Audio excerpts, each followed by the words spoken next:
48 heures ou 24 Alors, heures? la garde à vue, 24 heures reconductible une fois pour la même durée. La garde à vue a démarré un jeudi.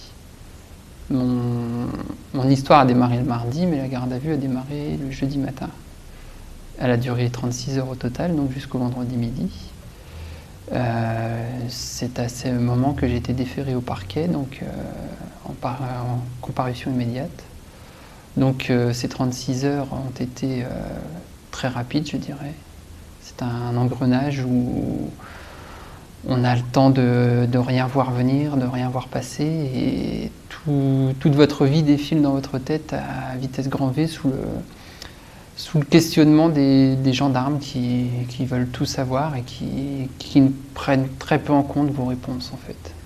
Ça commence dans le cadre de la garde à vue, puisque bien souvent les enquêteurs partent d'une plainte et de témoignages d'enfants dans le dossier qui nous intéresse, et ont un peu tendance à mener une enquête à charge, c'est-à-dire à faire en sorte que la garde à vue serve à conforter la thèse de l'accusation.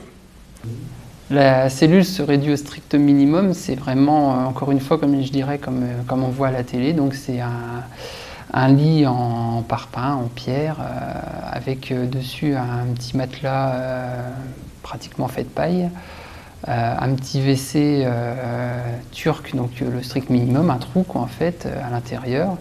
Et puis rien d'autre, hein, donc on vous ôte tout ce que vous avez, ceinture, lacets, montre, etc. Je crois qu'on m'a retiré mes lunettes aussi, et donc en fait j'étais sans rien. Lors de grands émois comme ça, il m'arrive de faire des crises d'asthme, on m'a retiré ma bombe de ventoline, donc j'étais vraiment sans rien. Et je dirais que j'étais seul parce que j'ai appelé à maintes reprises dans la nuit, même tôt le matin, et personne ne m'a jamais répondu.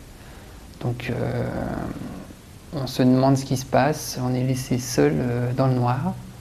Une lumière du dehors qui brille un petit peu, donc vraiment dans le noir, et puis une couverture.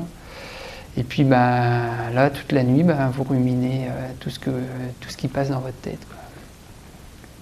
Et comme j'avais pas demandé d'avocat, j'avais pas d'avocat, ils m'ont donné un avocat commis d'office. Et c'était maître, je sais plus, enfin peu importe. Et donc il étudiait mon dossier en 5-10 minutes, et puis entre-temps, maître Véry, informé par mon père, qui avait réussi à l'avoir parce que il connaissait pas trop non plus le système, l'autonome, etc. Il avait réussi tout de même à avoir maître Véry. Quand il a su que c'était un adhérent de l'autonome, il s'est libéré de tous ces rendez-vous, audiences, je ne sais pas ce qu'il faisait à l'époque. Et donc il est venu vraiment 5 minutes avant que je passe devant le juge d'instruction. Et donc là, il a étudié mon dossier en encore moins de 5 minutes, quoi. Et puis c'est là que je l'ai rencontré pour la première fois, en fait. Ensuite, on est passé devant le juge des libertés et des peines, et c'est là qu'il a défendu ma cause et qui m'a évité de justesse la prison, puisqu'il demandait à ce que je sois immédiatement incarcéré.